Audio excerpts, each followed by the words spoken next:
Thanksgiving. Happy Thanksgiving. Probably I should show the screen. Yes. So I have lots of strange things happening today. This is a £5 Amazon voucher for anybody that wants to participate in a user study. Hand those around. If you don't want to, then please hand it on. This is the attendance register.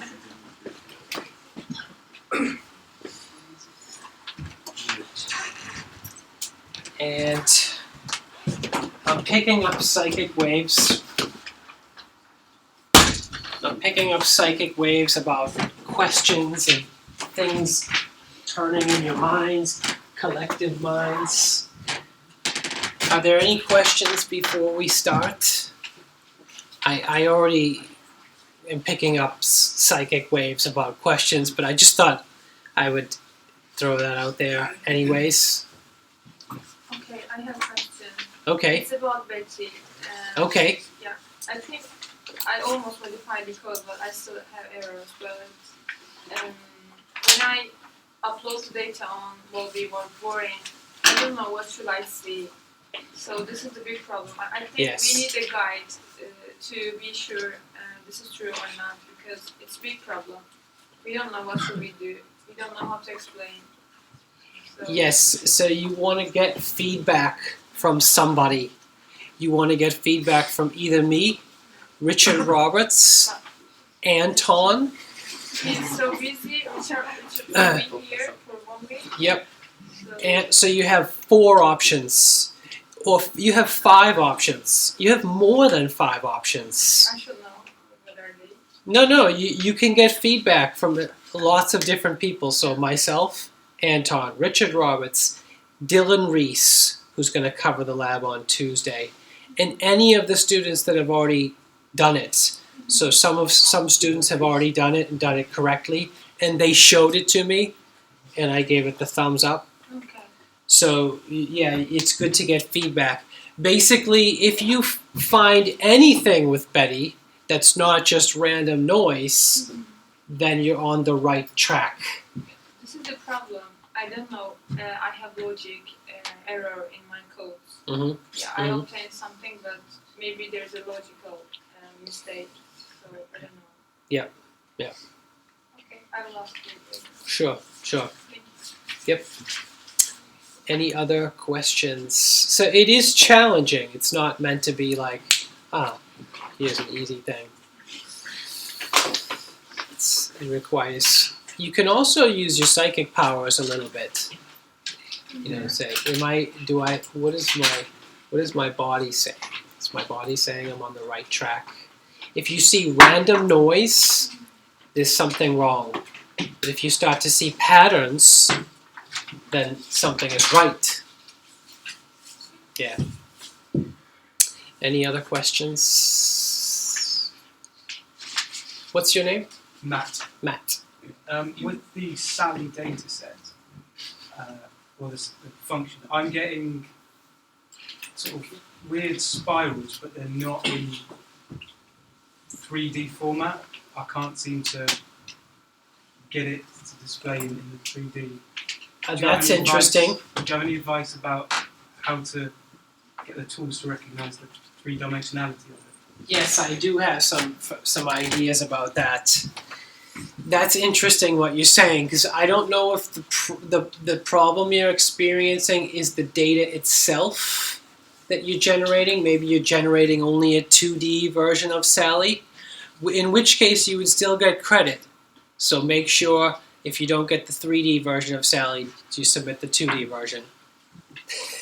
The flat Sally. But one hint that I would have liked to have given out, but I didn't think of it until last week or something. So Sally, you can generate at arbitrary resolutions. Everybody knows that, right?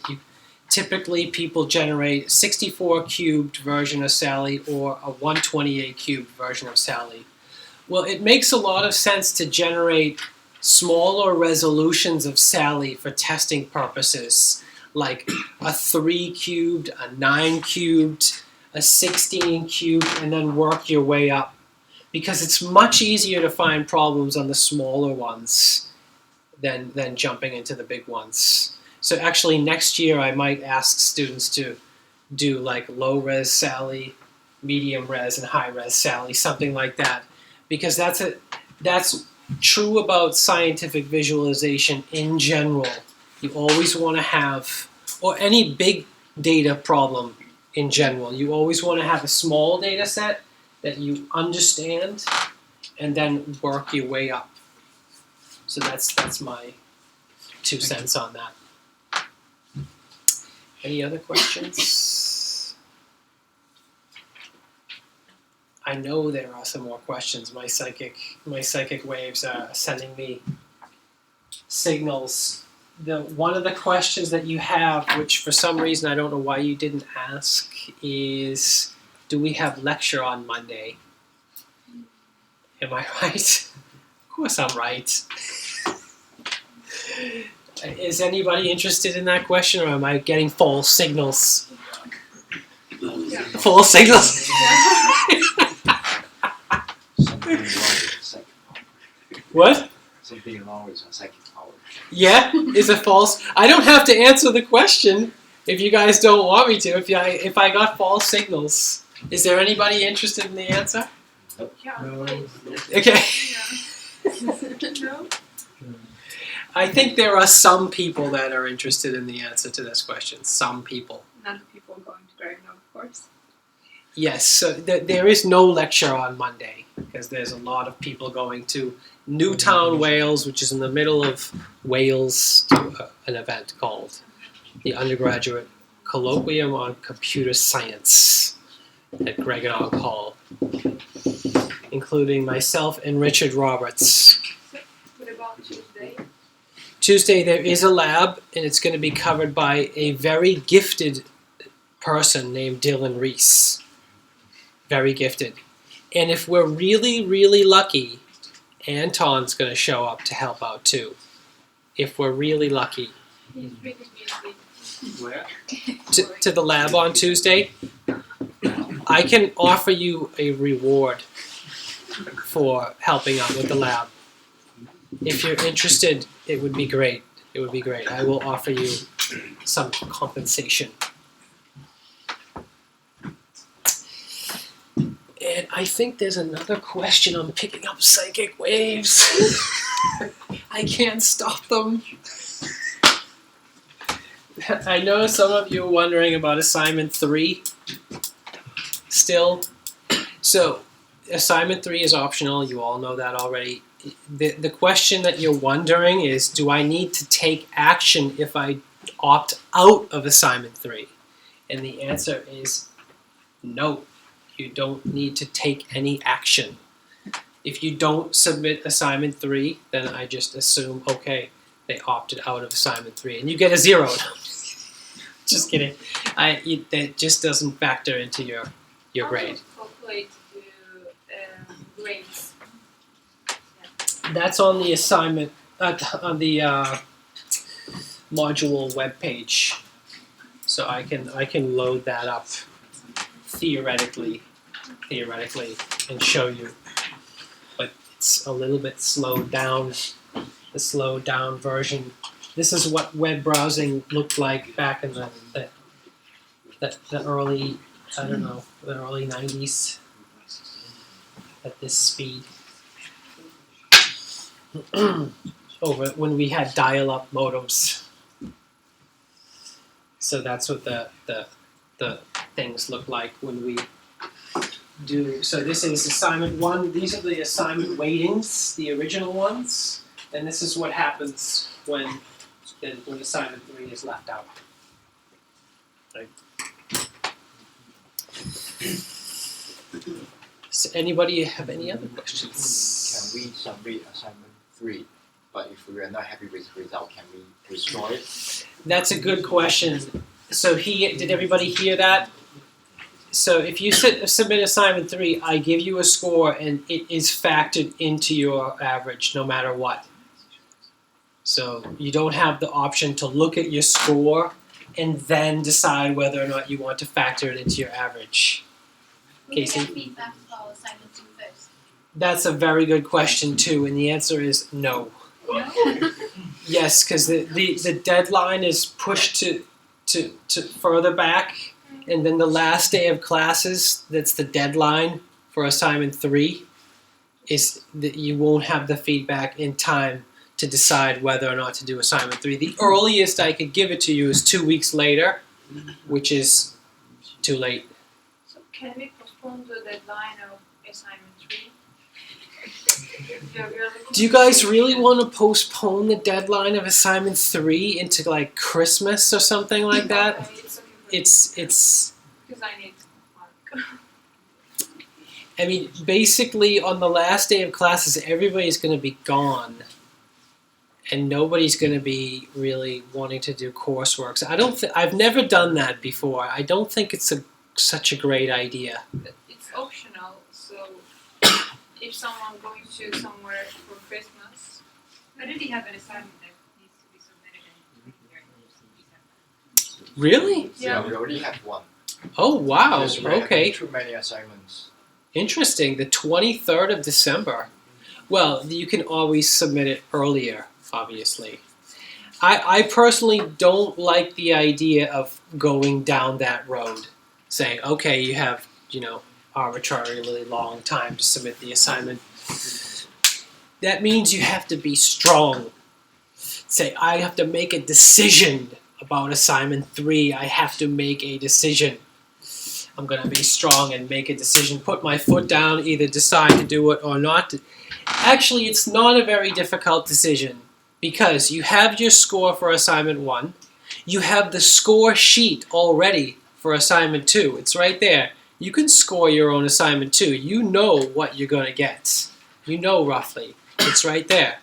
So based on that information, you can make a very informed decision about assignment 3. Any other questions? Okay.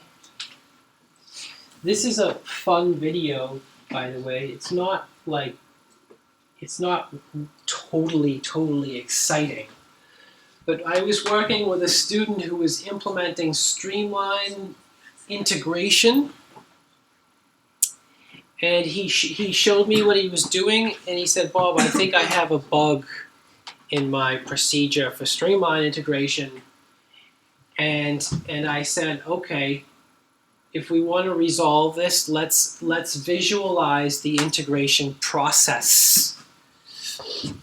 So that's what this video is. This is a video of visualizing the Streamline integration process. Those are the seeds.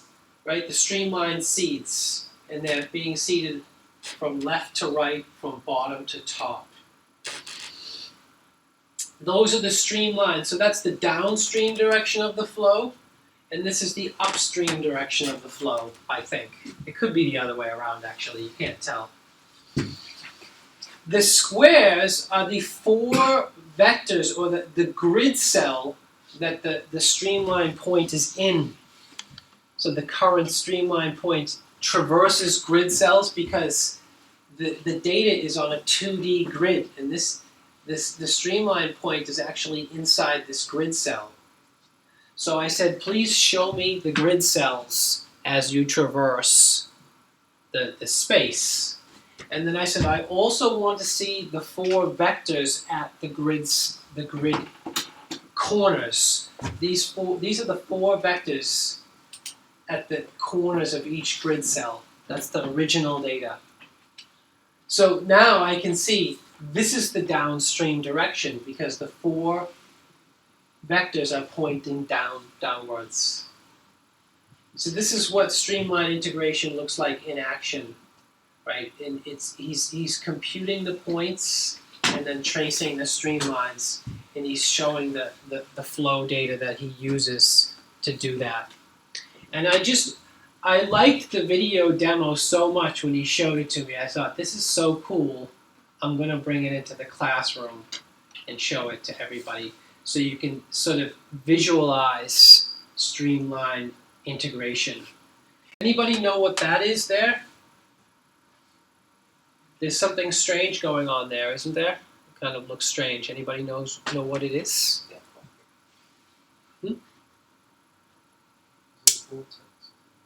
Yeah, who said that? Who said vortex? Well done, well done. Yes, this is a grid cell where all four vectors are pointing inwards, so the flow converges into a sink, and that's sometimes called. That can also be called. Well, the vortex is a swirling motion. If it's just converging like a sink, then it's called a sink. It could also be called a source if it's diverging. If it's swirling, it's called a vortex.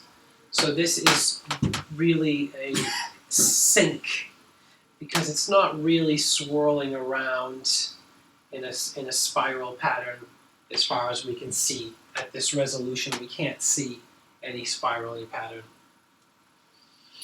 So this implies, by the way, that you put a maximum number of integration steps on all of your streamlines so they don't go into infinite loops.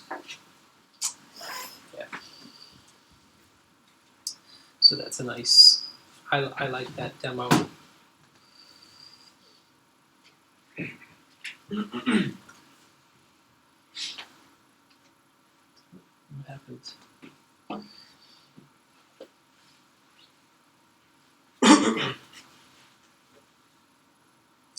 So last time we were talking about lots of exciting things, right? We were talking about direct flow visualization using glyphs, arrow glyphs, and then we started to talk about numerical integration of streamlines and how to compute the next streamline point on a streamline given the previous point or a seed point.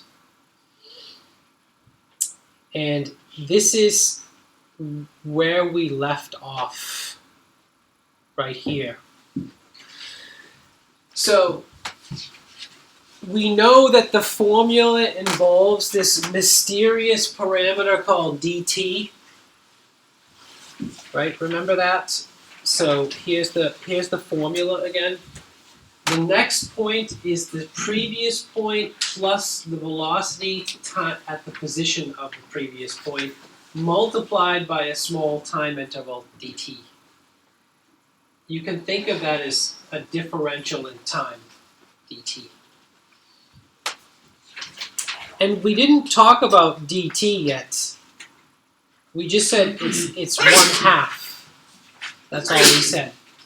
And I'm going to interrupt for a second and go back to the version that doesn't have the fonts a little bit messed up.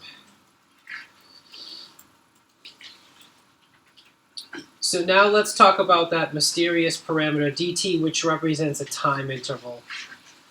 So the time interval translates, it eventually turns into the spacing between streamline points. So the bigger dt is, the bigger the spacing is between streamline points. And we started off with a dt of 1/2. And the larger dt is, the greater the error is. So this is supposed to actually be an ellipse, and it's supposed to converge at this point. Because of error, the approximation error, in a large dt, we end up down here. So if we multiply dt by 1/2 so that it's 1/4, or 1/2 times 1/2 is 1/4, then the error decreases. The amount of space between the streamline points decreases, or the distance between streamline points decreases, and the error also decreases. And one of the reasons is because the sampling rate of the vector field is higher. You don't have to understand that. But for anybody that's interested in that, we're sampling the vector field at a higher rate when we make dt small. And notice how the error decreased. It used to be here, and now it's here. It's getting closer to the true ellipse. But we had to compute more streamline points, right? This is 19 streamline points, or 19 edges, and we end up down here. This is 36 edges, and we get closer. So remember the time I said the answer is always the same for every computer science question and algorithm problem. There's always a trade-off between time and accuracy. Always. So you're always trading off either time accuracy or disk storage space. So in this case, we've increased the accuracy, but we computed more steps, which means we slow down the processing time. Right? And these are some comparisons. So the same integrator, but changing that dt parameter, the differential time parameter. This is 1/2, right? The original, and the streamline is that outer one, right? That's our seed point. This is with 1/4, right? Which is this one. So it's the second most accurate. This is with 1/10. So we're getting really close with dt as a 10th. And then that's with 1/100th. So now we're within a pixel accuracy, or what appears to be pixel level accuracy for the streamline computation. But it's going to be slow to compute that. So the quality is proportional to dt. Does that make sense, hopefully, to everybody? Where's the attendance sheet? Can you pass that forward?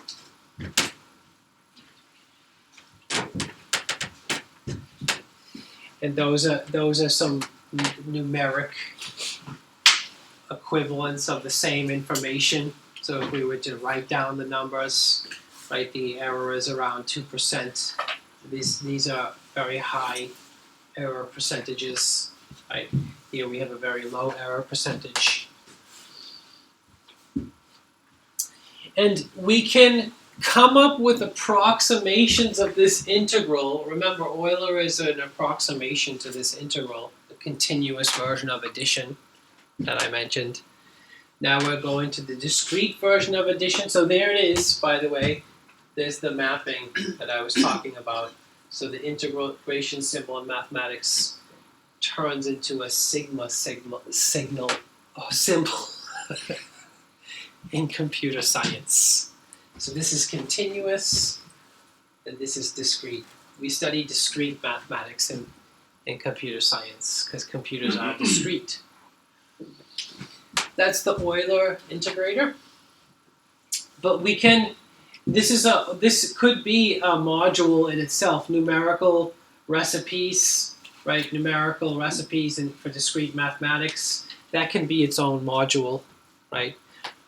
It's solving the integration problem could be several lectures long. We're not gonna have lots of lectures on this topic, but we're just gonna mention that there are more accurate integrators and more accurate approximations to these tangent curves. One's called the runge-kutta integrator, or the second order runge-kutta integrator.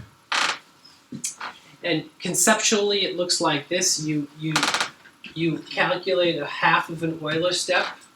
You interpolate the flow vector at that halfway step, and then you push it back or translate it back to the origin and use it to predict the next position on the streamline. Right?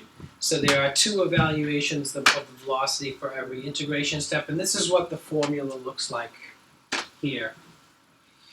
So that's the original Euler part, and then this is the new part, the new part divided by 2, so you're evaluating the velocity twice, and you're taking kind of an average, and then you're putting it, translating it back to the original previous point, and using that as your new predictor for where the next streamline segment should be.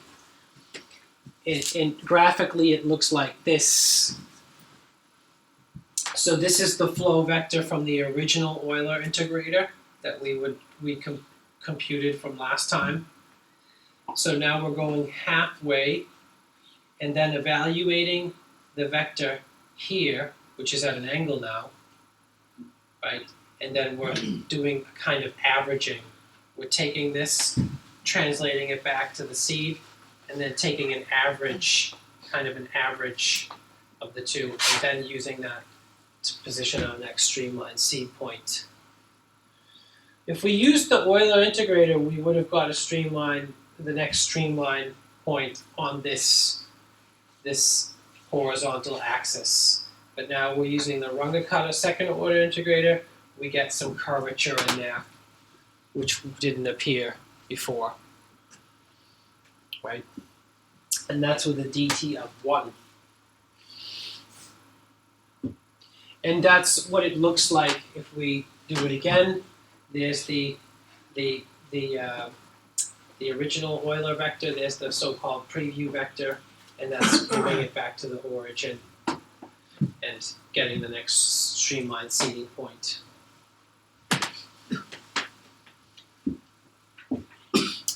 And there's a what it looks like.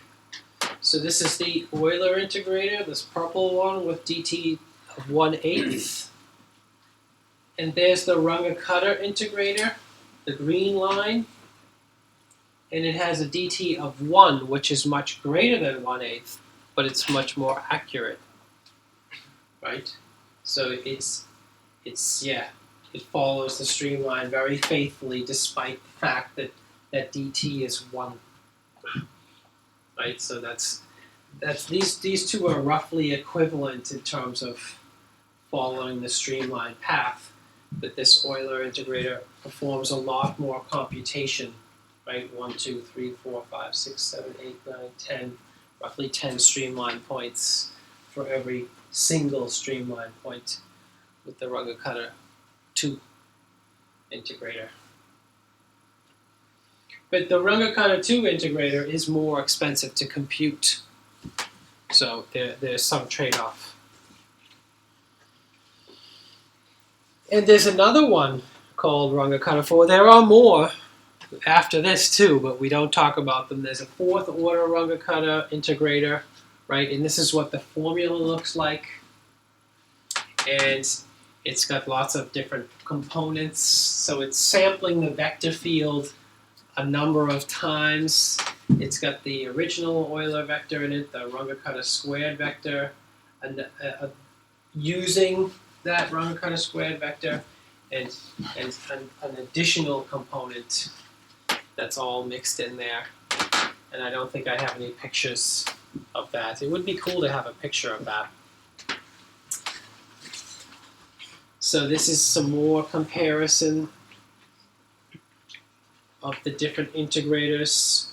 So this is Euler with dt of a half on the outside, Euler with the dt of a 4th, then runge-kutta, the second order runge-kutta with dt of 1/2, which is that green, the green dot. Oh, that's hard to see because sometimes it's hiding behind the brown dot, which is the runge-kutta 4th order dt a half.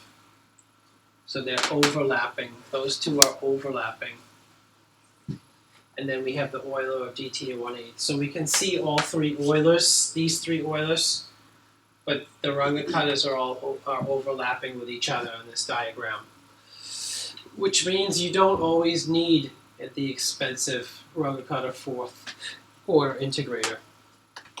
It could be good, could be useful in complicated flows, but in simple flows like this one, it's not necessary.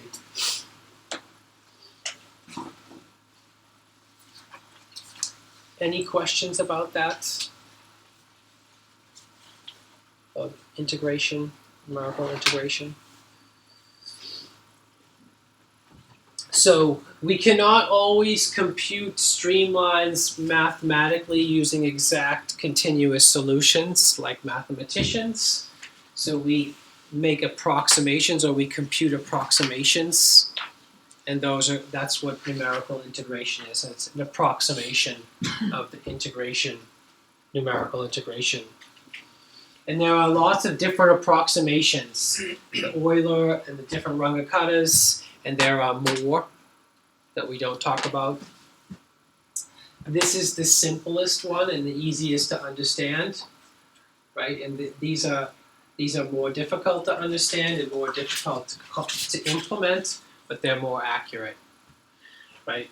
And there's a mention here of other methods, adaptive methods, implicit methods, and so on.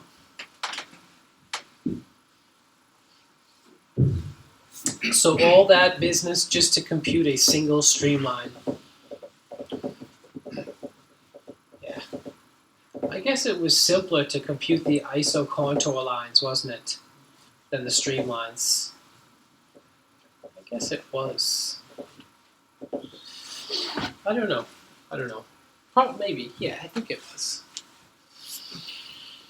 Okay, so I have extra copies, by the way, of this lecture. Did anybody miss Monday's lecture and need a copy? That's the attendance. So we're gonna talk. Now we're gonna talk about streamlines, flow visualization with streamlines. Right now that we know how to compute them, we can visualize flow with them. And we're going to start off in 2 dimensions. Right? These are streamlines in 2 dimensions. Right? These, you cannot see the downstream direction of the flow. These, there's some added information so you can see the downstream direction of the flow.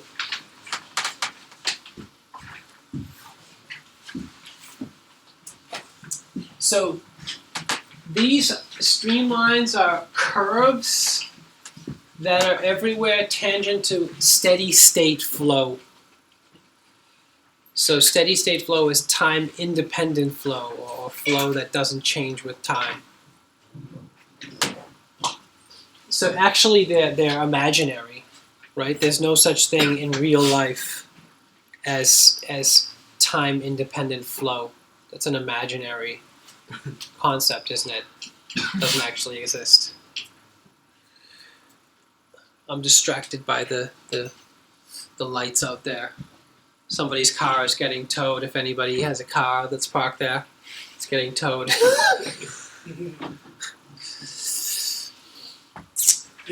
So there are curves that we can compute, analogous curves that we can compute in unsteady flow. So flow that's changing over time. One is called a pathline. So a pathline is the same thing as a streamline. It's a curve that's everywhere tangent to the flow in an unsteady flow case. And a streakline is a curve, a different kind of curve for unsteady flow visualization that joins the particles that are dropped into the flow at the same location, but at different times. So imagine, I don't know why I always think of this example, but it's just kind of easy for some reason. You're standing on a bridge and you're looking down at the river, right? Probably you're looking at the river, the Awatawe River, right? As one does. You're looking down at that river, and you drop, just for the fun of it, you have popcorn, because you've just gone to the Swansea Christmas market or whatever, and you have popcorn. You drop one piece of popcorn into the water. That popcorn will trace out a path line. It'll hit the water, and then it will flow down the river. And if you could connect or illustrate that path that it traverses, that would be a path line. It's a line, a curve that's always tangent to the vector field. over time. For a streak line, so that's one piece of popcorn. Imagine now you're looking over the river and you have a popcorn dispenser, like a machine, that can drop the popcorn into the river every second, one piece every second. So you turn the on button and you watch the popcorn falling into the water, 1 per second. There's no wind, so they're all hitting the exact same starting point, and then they're being carried down by the river. The curve that joins those popcorn pieces is called a streak line. So they're not exactly the same. The path line is that curve that the first piece of popcorn took, and the streak line is the curve that joins all the pieces of popcorn, and they're not going to be exactly the same. You could try it as an experiment to see if it makes the same curve. Now, streak lines are used in reality. They correspond to dye. So fluid engineers inject dye color into fluid flow. And we saw kind of streak lines in that video of the plane with the smoke. Those were kind of streak lines, but they weren't lines because they had a volume. But that's the idea. It's a dye injection kind of analogy to dye injection. These are streamlines in 3 dimensions. So again, remember that amazing plane video, the experimental FlowVis. And these are streamlines that are seated in very specific spots. They're not seated everywhere, but in very special locations that are interesting to whoever is studying this flow. Here are some, look, there's no shading on these streamlines. They're color coded, but they're not shaded, so it's hard to perceive any depth. These are illuminated streamlines, so it's almost as if there's a source of light emanating from each curve, and they look illuminated, so that it's easier to perceive the 3-dimensional depth in the visualization. Any questions so far? I think I'm going to have to start asking some questions. Some very difficult questions. So we talked about how to compute a streamline, and we looked at examples of streamlines in 2D and 3D. We talked about some of their properties. We talked about pathlines and streaklines. So the next exciting topic is streamline seating. Where do you put streamlines? Where do you put them? Does anybody know how streamlines are placed in practice, in industry, in engineering already? Does anybody know? That is not an easy question, I guess, especially for undergraduate computer scientists. Has anybody ever talked to somebody in the engineering department that studies computational fluid dynamics? Besides Anton, maybe. How about you, Anton? Have you ever looked at that or talked to any of those simulation people? People who wants to be a pilot, I think. That's very applied. CFD is still in the world of virtual reality. It's not in the real world. Does anybody know how streamlines are normally positioned in reality, so to speak, in practice, in industry? They're usually positioned manually with like a mouse. So a person will sit there and with a mouse and very carefully and tediously click on positions where they want to seed streamlines. and compute them. And it's very time consuming, it's very tedious, and it's also kind of error prone.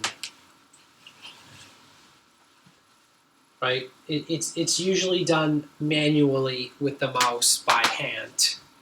Right?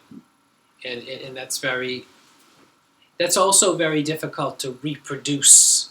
Like if I seed my streamlines manually and I show it to someone else, it's going to be difficult for somebody else to reproduce that same visualization of those same streamlines. Right, this looks to me like, I don't know if this was done manually or using some special feature-based streamline seeding algorithm. But that's what we're going to talk about, is how to place the streamlines with an algorithm rather than a person trying to sit there with the mouse and click on different spots and say, here, put a streamline, here, put a streamline, here, which is very tedious. So there are lots of algorithms to position the streamlines in space.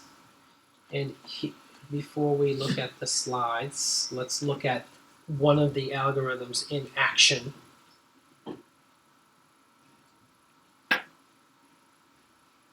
Here's what it looks like in action, or one of the algorithms. So that's our familiar CFD engine simulation data, and those are streamlines, right? And they have this special property that they're fairly evenly distributed over the space, right?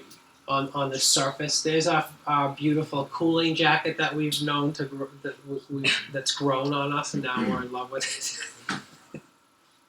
it. And those are streamlines on the surface of the cooling jacket that are showing the characteristics of the flow. And they're not being seeded by hand. It would be impossible to create that visualization by hand, to manually seed each streamline. That would be impossible. But with an algorithm to automatically seed them, suddenly it's much easier, and you get this nice effect where you can get coverage of the flow field and see its characteristics. And you can do that in real time. You can do that at 5 or 10 frames a second. You can animate the streamlines so you can watch them the downstream direction. And you can apply other effects like artistic effects, for example, tapering. Tapering is near the end of the streamline, you make it thinner, and the interior, you make it thicker, like an artist would do with their brush strokes. Right? So you can add tapering to the streamlines. We can adjust the algorithm parameters to control the density of the streamlines. So now they start out very sparse, but we can turn up the density so that the spacing between them is smaller. This is what the actual seed points look like. These are actual seed points. So the seed points are kind of in an interesting pattern there. Oh, it's hard to see any pattern actually. The streamlines are well organized, but the streamline seeding points don't look so well organized.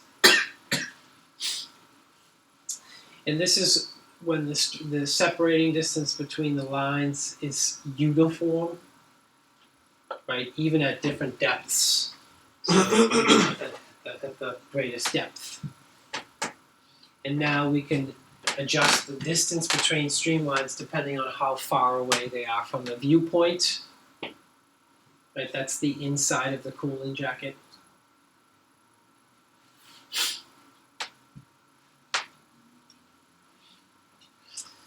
Doesn't it look interesting? Isn't tight? Okay, we won't have time to cover this whole thing, but let's just have a little 2-minute preview of what's coming. So if we try to come up with an algorithm for placing these streamlines, a naive algorithm would go like this.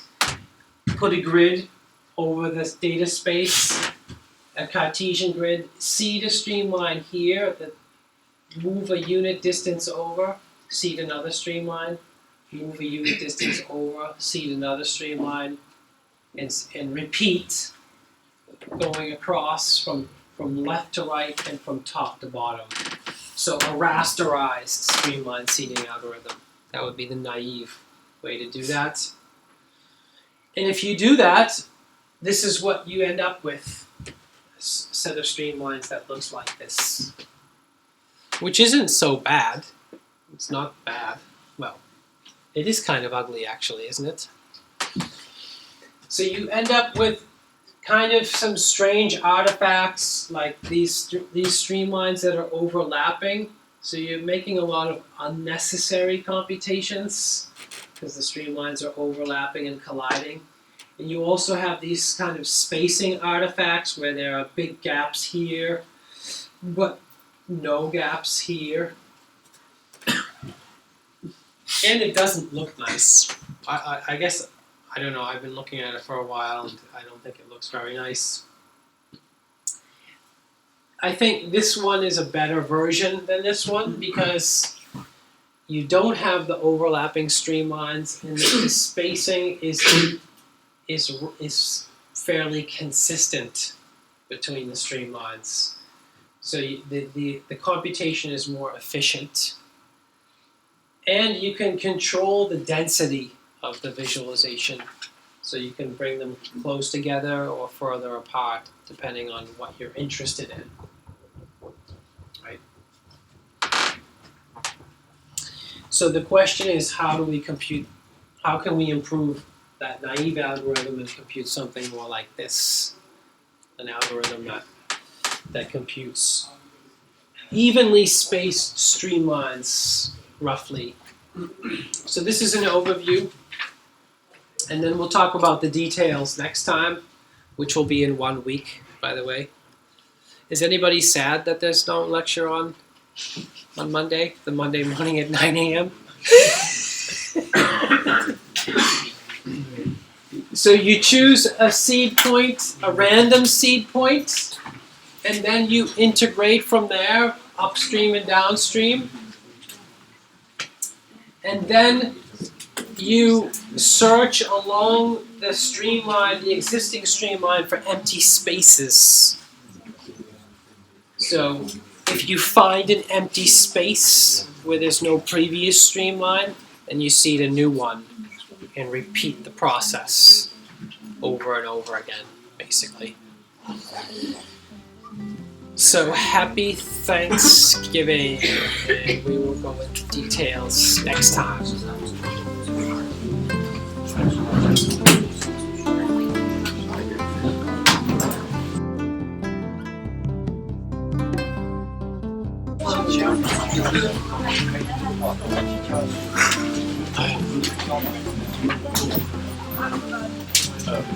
The first question, of course, is like the difference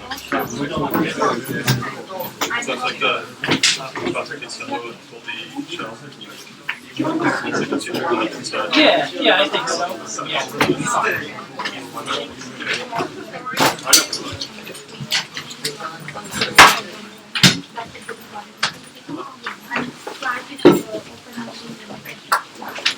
Happy Thanksgiving.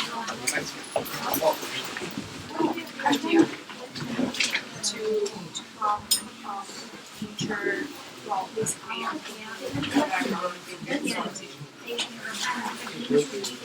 Is it a good idea to mention companies Yeah, definitely. as well as Yeah. the test? Yep. Would be good.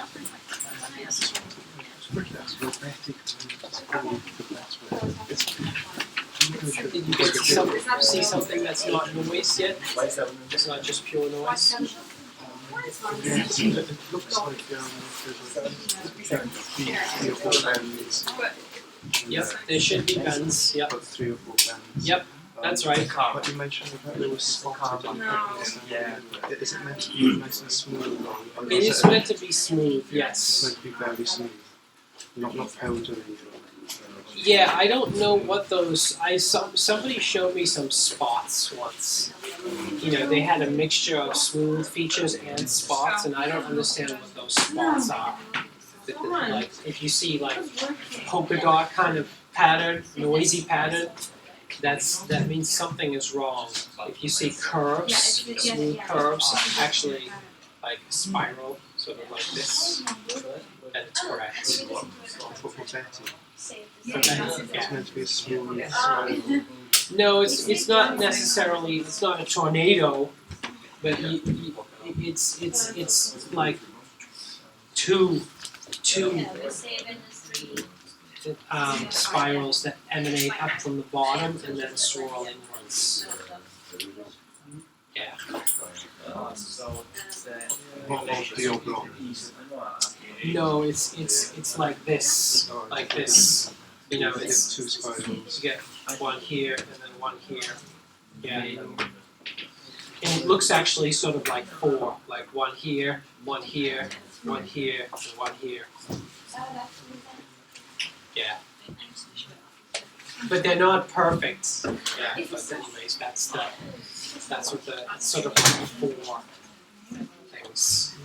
I get something and it feels like it's all blocks, but I don't see, for some reason, I can't see spirals, they just look like rough, kind of almost diamond shaped. That might be okay. Remember, you're visualizing the magnitude. Right. When I do this, I'm implicitly tracing streamlines. So if you really wanted to visualize the curvature, that you would use streamlines. I think Alright, we can do streamlines for the volume base. yeah, you could. Yeah, that would be perfectly acceptable. I never mentioned that, but if you want to do a streamline visualization, but you'd have to supply the original vectors. I don't think so. That would be slightly different. Okay. But Voreen does streamline visualization. Yeah, yeah. I think Paraview does it too, actually. Yeah, it does, yeah. True or not? No.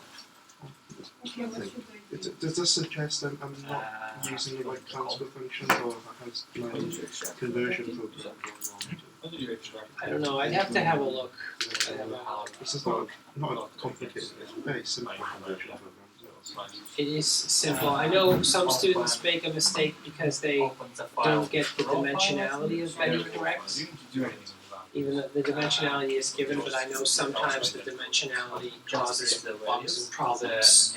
Try playing around with variable switching the Configurations and dimensions. stuff. Yeah. But no, I still get the wrong when I see the values of that Anyways, I wouldn't worry too much about it. We will lose marks if we can't guess right. You might lose a few marks, but if you got you can see the score sheet, Yeah.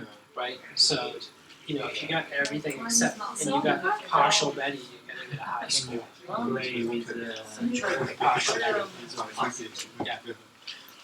Yeah.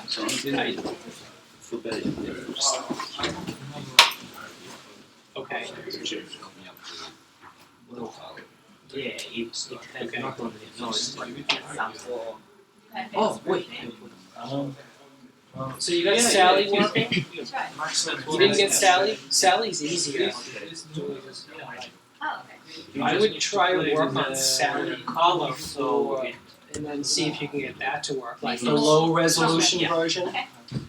And then When it Betty. first comes out, just like this. that's what I thought. I thought Sally is easier, and that's why it's in that order. Anyways, that would be my suggestion. if you You can don't have to follow that, but increase the Okay, oh yeah, maximum. okay, what is So this is your tutorials on the conversion of Sally? Oh, Not really. Not really.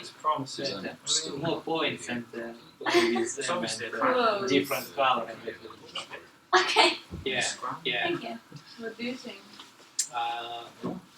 There are lots of That's programming, general programming tutorials, So just play with all of this. but there aren't like special tutorials just on converting, Just keep discovering what Sally is. Yeah. Useless information. I mean, I would sign up for a YouTube channel or something like that, like introduction to programming YouTube channel, just to get the basic. Because it's just adding a print function basically to get Sally to store the data on a file. So it's adding just that part. You can use any language. Sally is written in C. So you can use any language. So it's an exercise in taking those data values and storing them on a disk. That's the programming part. And I would start with small Sallys. Like a 9 cubed, maybe a 3 cubed Sally, a 9 cubed, and then work your way out. It's anything you want. It's any resolution you want. But to make a really nice visualization, you would use your 128 cubed version. But before jumping up to that size, I would test out the smaller ones first to make sure. Because it's easier to see if the smaller ones are working with the big ones.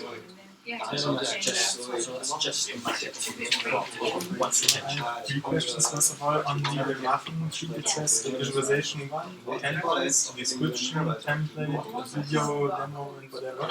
Let's assume I got all that right, but I did not recognize what the visualization is supposed to be, even though the transfer functions show up in a convenient way. You can see the dots in different color. How many ones will I get reduced? Maybe two? Something like that, yeah. Not very much. Okay, because I'm just not that good at recognizing the shape, but I do see that there is a shape, which I managed to get from the data. Okay, the shape of what? Sally or Betty? Betty. Sally is Betty. Okay, Betty. Okay, yes. Yes, Betty is hard to identify. Exactly. Yes, that's right. Yes. Okay. Then the resolution, you said that if I have 128 visualization, it may turn out in a great picture. Whatever you said, a 10 cube picture, and it also looks nice, so I get points deducted for having a low resolution, or is that irrelevant? If Sally looks like Sally, then it's fine. Okay. Yeah. Next one, on the marking scheme, I saw an entry for programming, a pointer for a programming reference book for 3 points, author, title, year of publishing. I didn't have to use any of that, so I would like to ask you what do you mean by that, which programming reference book is supposed to provide? Anything, any reference book. Okay, so let's assume I've written all the source code already, so I just go on Google, search for a programming reference book for C++. And that's fine. Okay.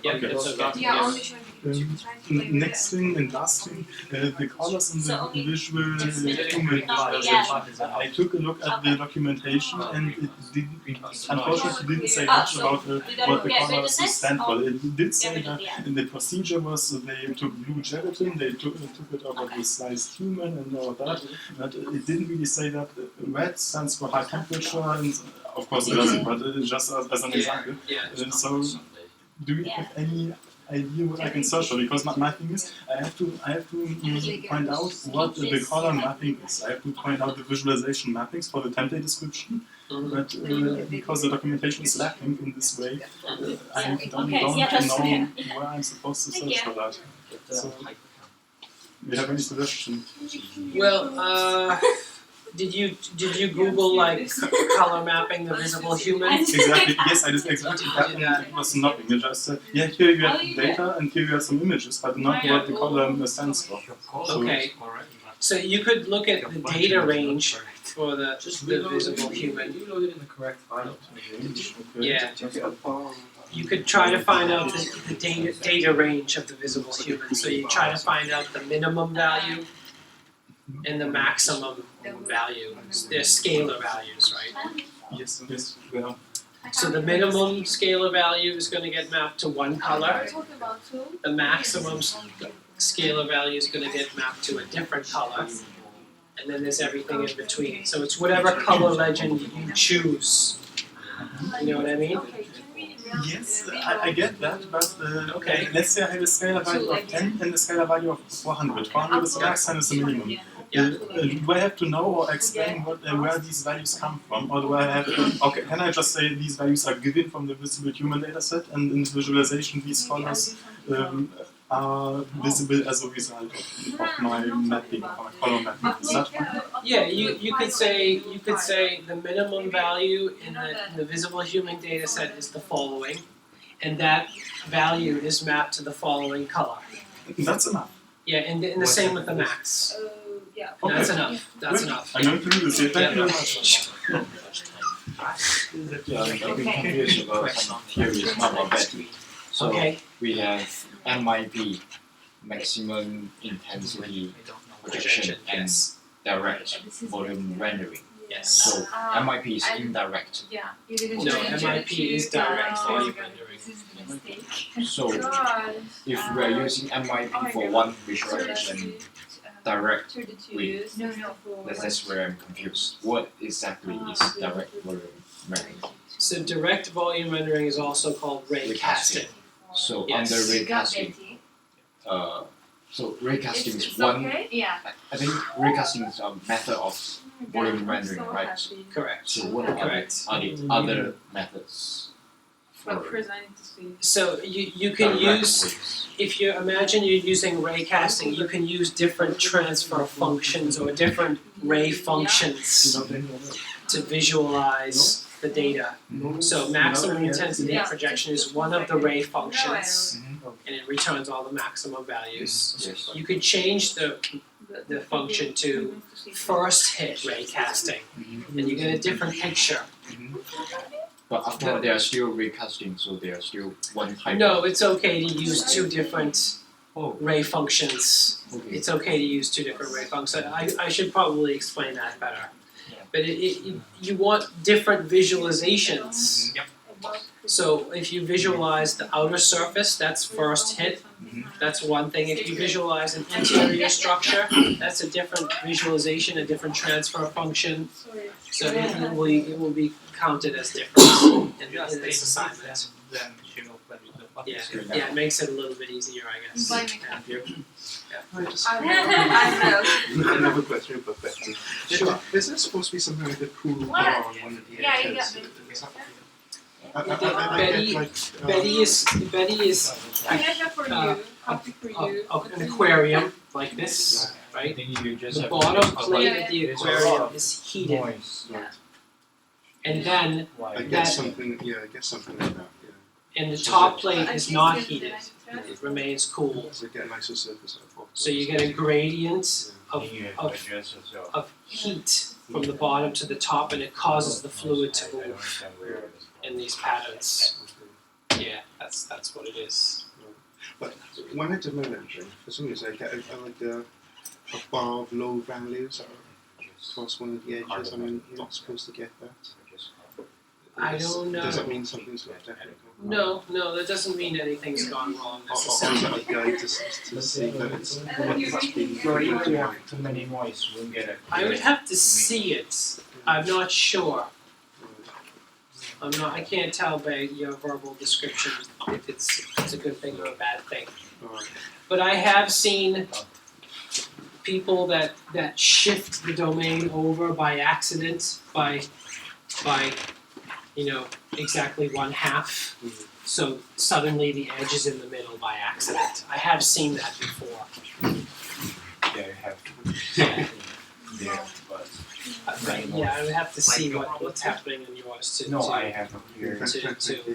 comment further. I don't have more. Well, Maybe you need to thirds or play with something. the typing. No, I think Could we just have a look at it? My Yeah, code there's is not already- It's all black. Yeah. Yeah. Okay, so I Yeah. just, okay. Maybe Last you year's need is to all try black. it. I'm sure it said Just ask you use for the first one. That's it's right. black one too. No, you have to ask for a research paper. Right. So if you send me an email, I can send you a research paper to review, and then you can decide if you want to assign it, if you want to do it or not. That's a possibility. Yeah. Should have asked that one in class. Yeah, that's right. Yeah. Is there anything else you want to Thank you. Yeah, sure. Have a good Yeah. weekend. Happy Thanksgiving. I have that. No, it's a correct Is this pattern, one? but Yeah. we are just Yes, that's right. I just need Yeah. to So it's just the magnitude. Just 1 second. That we need Yes. to plot. We don't need to plot the Yes. x-axis. Correct. It's the same as Sally. We only need the magnitude, but we need the x-axis. What do you mean? Oh, you mean the vectors?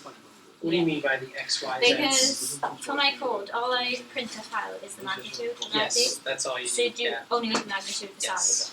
Sally. What I should have said in class, though, I should have said you're allowed to use streamlines for Sally and Betty too. But I didn't realize we were going to be this far before the deadline. Okay. But anyways, it's not Try bother. using Streamline. Yeah. This is given. But you'd need two different input data sets. Oh, Yeah, because for the magnitude, you're using volume rendering, a scalar field. But for tracing streamlines, you need the original vector field. Yeah, so So those are two different I just tried. input files. There's a function called stream trace. Yes. I tried using with paragraphs. Yes, it's and fine. it took about 10 minutes for this. Okay. Okay. That's okay.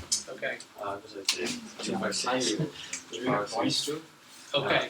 Like Okay. string. But, yeah, have that and I tried doing stream trace, but Yeah, you need to supply the original vector field. yes, I did original. That was the original. Oh, okay. But, So yeah, you would do a low res version first. Yeah. You don't go straight for the 256. What's happening here? Go for the. It's It's too difficult. Never It's too mind. difficult to Okay. debug Sure. a high res That's data right. set. That's right. So you Yeah, get so like a low this res is only one. working What first, about and then- second? No. Okay, just Essentially, it's secret. Yeah. Okay. Here Okay. it is. Cool. Yeah. Yeah. It's So okay. next, yeah, I think it's 180 grand. This is Good. your Good. That's good. Excellent. this Excellent. I did that though. So you have I generated that without address your so this is transfer just function. with the Just have X, address Y, Z, and the scalar components of the vector, not getting the magnitude. just So play around with Okay. I don't know if that would be correct or not. Well, I don't if remember you this if you before. see just Betty close and Sally, the down. requirement is to be able to see Betty and Sally. So I could pick it out. Okay. Even if it shows as a white, Maximum like intensive this projection. triangle. See it in the middle. Okay.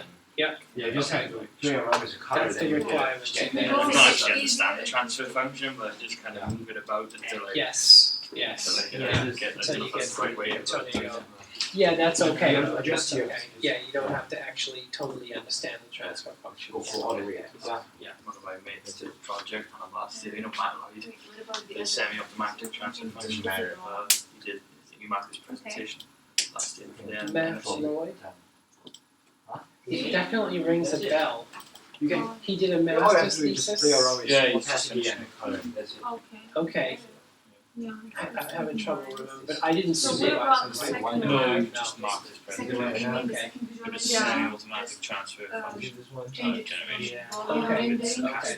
Maximum. I got He was the supervisor. Yeah. Yes. Okay. Second one is so that's my noise. So it's very noisy topic.